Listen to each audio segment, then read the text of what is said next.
And మనకి ఎలా ఉంటుందంటే, ఉదాహరణకి చాలా రీజనల్ పార్టీస్కి జాతీయ దృక్పథం ఉండదు.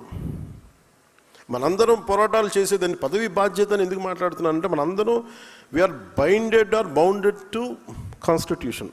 రాజ్యాంగానికి మనం లోబడే చేయాలి ఏ పనైనా సరే.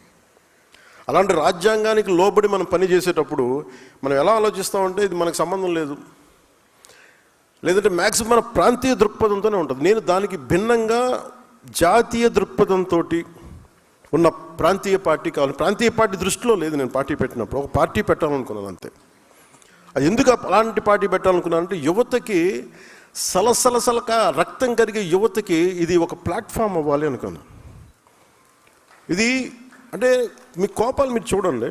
ఈ మధ్యన ఆపరేషన్ కగార్ కానీ ఎంతమంది నక్సలైట్స్ వాళ్ళ విధానంతో మనం నచ్చచ్చు నచ్చకపోవచ్చు, కానీ వాళ్ళు ఏదో ఒక తపనతో వెళ్ళిపోయారు వాళ్ళందరూ.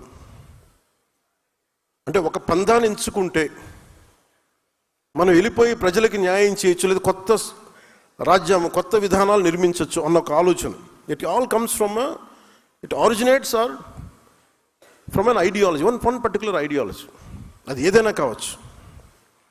అలాంటిది వాళ్ళు యువత వెళ్ళిపోయి 70s కావచ్చు, 80s కావచ్చు, లేట్ 80s కావచ్చు, వాళ్ళందరికీ ఇప్పుడు 50 ఏళ్ళు వచ్చేసి పోరాటం ఓడిపోయి న్యాయం చేయలేక అటు ఇటు పడిపోయి ఎంతమందో చనిపోయి ఇలా కకావికలం అయిపోయింది.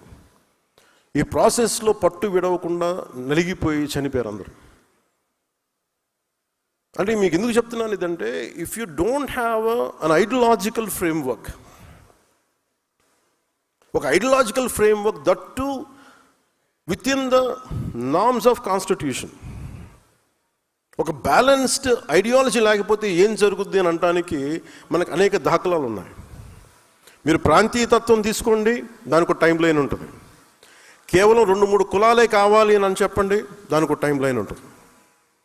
దాని తర్వాత అవి పడిపోతాయి. తీసేమన్నా హౌస్లో దూరం పెట్టుకున్నాను.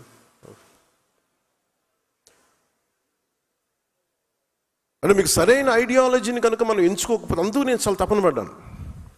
జనసేన ఐడియాలజీ ఇది వెళ్ళే కొద్దీ ఇది విస్తృతంగా పెరిగే ఐడియాలజీ తప్ప, ఎక్కువ మందిని లోపలికి వచ్చే ఐడియాలజీ తప్ప వేరు చేసే ఐడియాలజీ అయితే కాదు. ఇది మీకు నేను బలంగా, దానికి ఉదాహరణ మీరు ఈరోజు ఇక్కడ కూర్చున్నారు మీరు అందరూ. అంటే నాకు బలం లేకపోతే, అంటే నాకు ఎంత బలం ఉండాలి నాకు ఈ ఐడియాలజీ, నేను బతికే భావజాలం ఇది. నేను బతికే భావజాలం. నేననే కాదు, మనిషి అన్నోడు ఎవడైనా సరే సరిగ్గా దారిలో ఉండాలి ప్రపంచం దేశం